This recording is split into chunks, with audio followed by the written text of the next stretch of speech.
The text spoken by the voices and the sound volume are exactly the same as in the original recording. To help the ear adapt itself to the strange rhythm, rapidity and softness of the voice entity's speech, each utterance is repeated several times. The voices here selected are grouped according to the persons addressed and their respective answers, followed by a translation and explanation. They are examples chosen to give the reader a breakthrough, an acoustic illustration of the material presented in the book. The listener is asked to read any text spoken in languages he does not know with particular attention, so that he may be able to grasp each separate word phonetically. Please note the commentary that goes with each voice text, as the meaning of some utterances can only be understood in context with the situation that gave rise to them.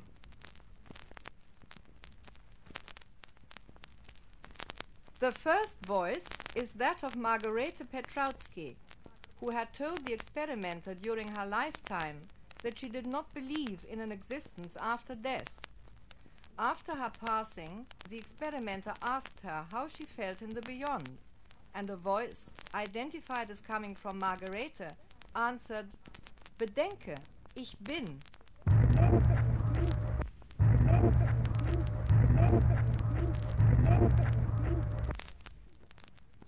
German, imagine, I am. Again we hear Margarete Petrowski's voice, this time calling her former employer, Dr. Zenta Maurina. Zenta.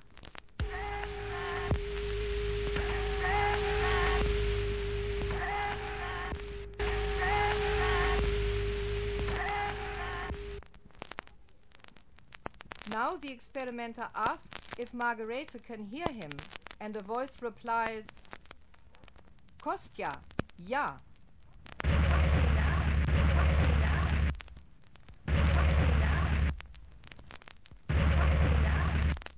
German, Kostja, yes. The voice then calls the experimenter's family name, Raudive, but shortens it to Raudive.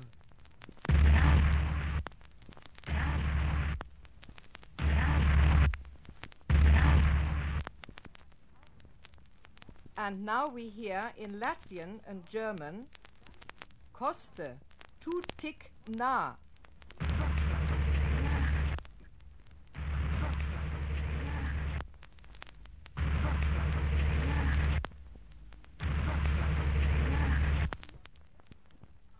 Koste, you are so near. Now the experimenter calls the Russian poet Vladimir Mayakovsky, and a voice answers,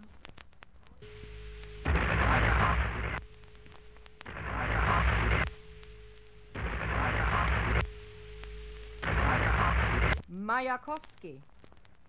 The experimenter tells the poet how difficult it is to convince people of the reality of the voice phenomenon, and in reply comes a statement which is typical for Mayakovsky's personality.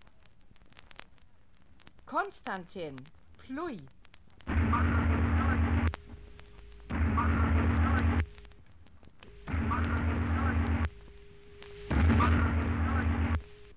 In Russian, Konstantin, spit on it. The experimenter talks to his former teacher, the Spanish philosopher Ortega y Gasset, and the voice calls out, Ortega.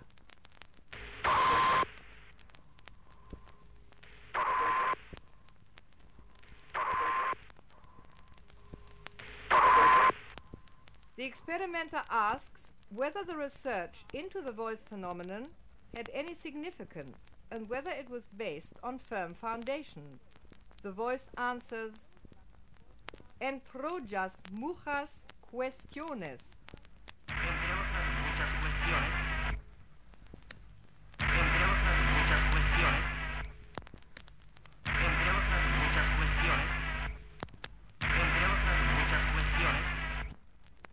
Spanish, you will solve many questions. A Latvian voice then breaks in with a statement that could be interpreted in various ways. It might mean, for instance, that the voice phenomenon research may benefit mankind even if the process is a painful one. Tu laudis zadecina.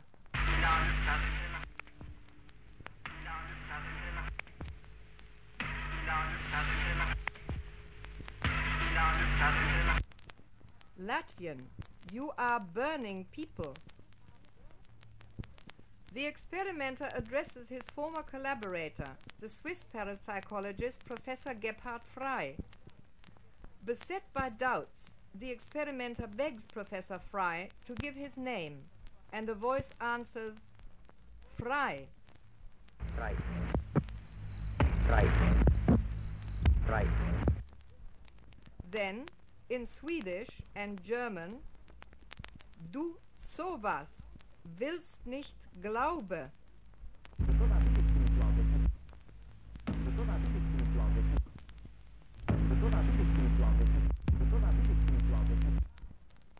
You are sleeping. You do not want to believe. In another recording, the experimenter remarks that people do not believe in life after death, and a voice answers, So sind sie.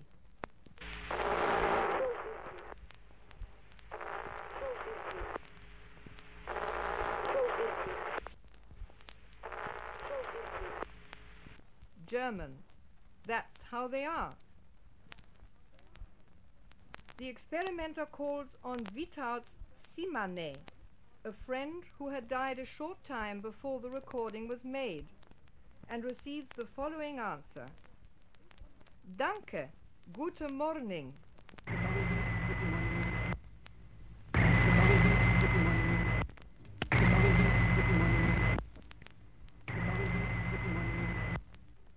German and English.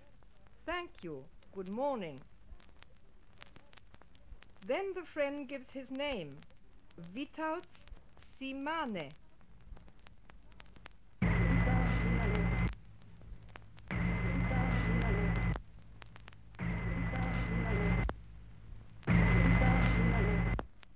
After this comes a request. Prasicenta lai tala.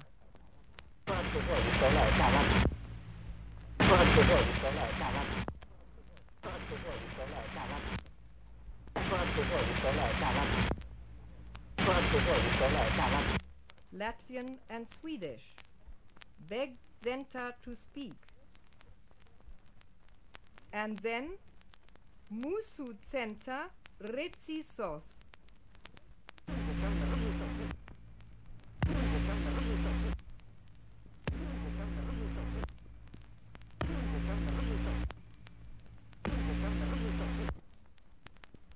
Latvian.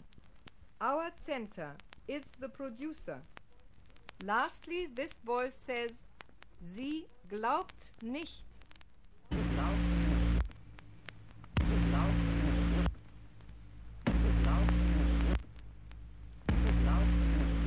German. She does not believe.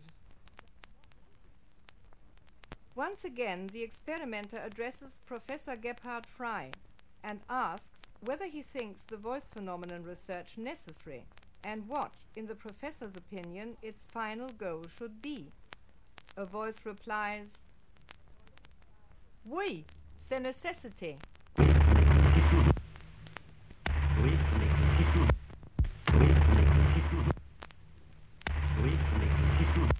French and English. Yes, it's a necessity.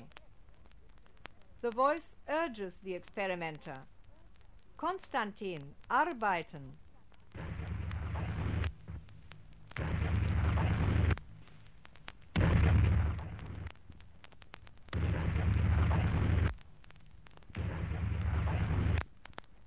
German, Konstantin, do work.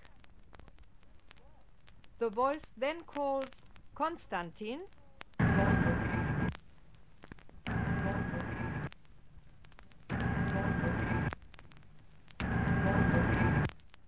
and lastly, Raudive.